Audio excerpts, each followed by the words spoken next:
Hi, how are you? Today we're going to talk about the Torah portion called Emor. Emor means the laws of Kohanims. Kohanims mean the priests. So it gives instructions to the priests. And before reading this Torah portion, I wanted to talk to you about the mnemonics. The mnemonics meaning the finding the verses of this in the Torah and counting the verses, how many verses are included in this parasha. In the Torah book, it is not easy to find chapters because it's not written like chapter 1, chapter 2, chapter 3, because each and every chapter is divided by four lines, empty four lines. In this empty four, wherever the empty four lines which are empty, that means the chapter finishes there and the next chapter starts from other place. So that's how the Torah book is written there. So in this mnemonics means it talks about the numbers of the passages included and what is the content on the passage and what are the personalities used in the passage, and it gives a whole meaningful of it. This is what called the mnemonics of the parasha. So here we're talking about Emor, the laws of Kohanim, the laws of the priests. Moses, Aaron is a high priest there, and the Kohanim were his sons. And whatever the Kohanim supposed to do, they are not supposed to be. The law says that they're never supposed to be defiled by themselves. They cannot touch a dead body. They cannot go to a funeral for other people. They shouldn't be doing all those things, except their only family members, like probably father, mother, brother, sister, or wife, you know. So these are children. This type of a relationship can be taken into consideration, but not anyone else that they could be able to attend the funeral, or they shouldn't be touching the dead bodies.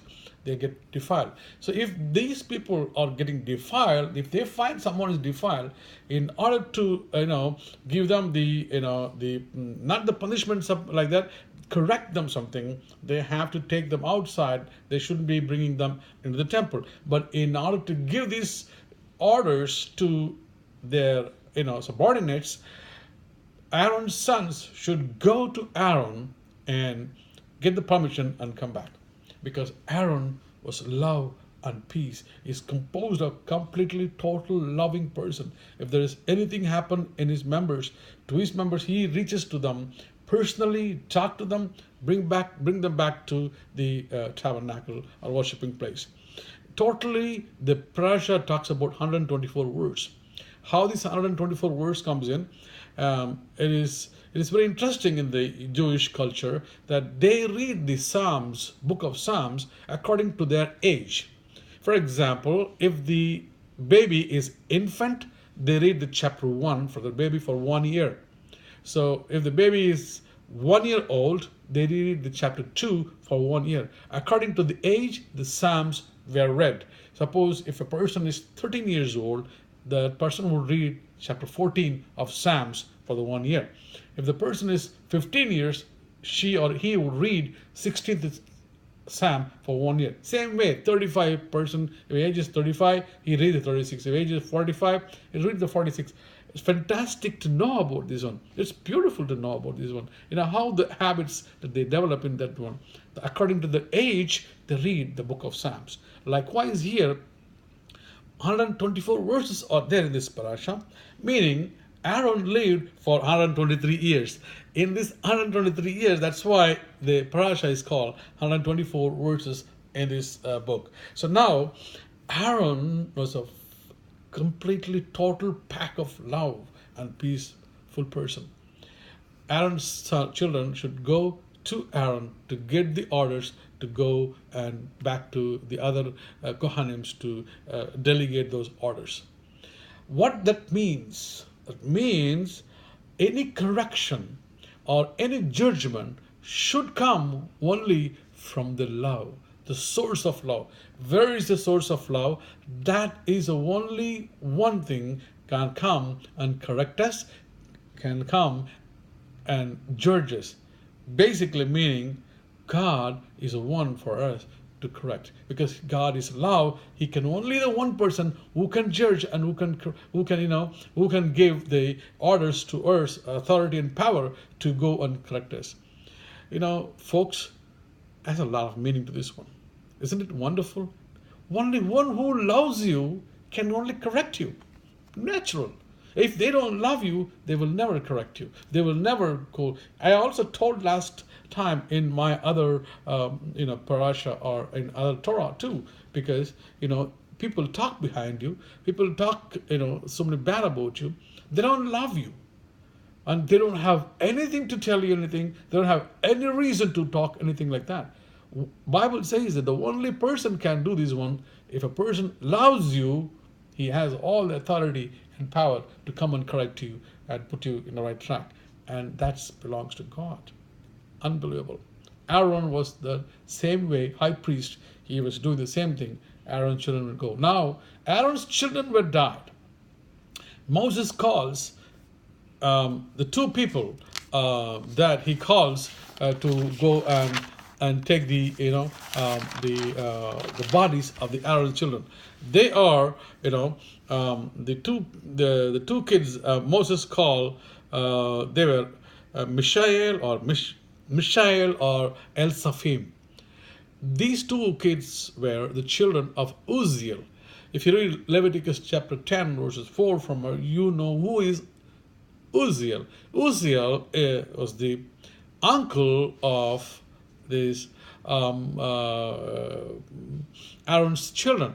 How? Because he was the brother of Moses' father. Do you know who is Moses' father?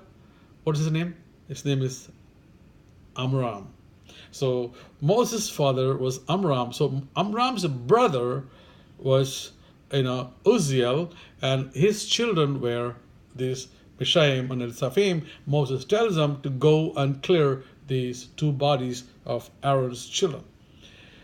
Why Uzziel's children? Because the whole family, the Uzziel was same equal to Aaron, because he was so loving, was so passionate person. He was so peaceful person in dealing with all the other people.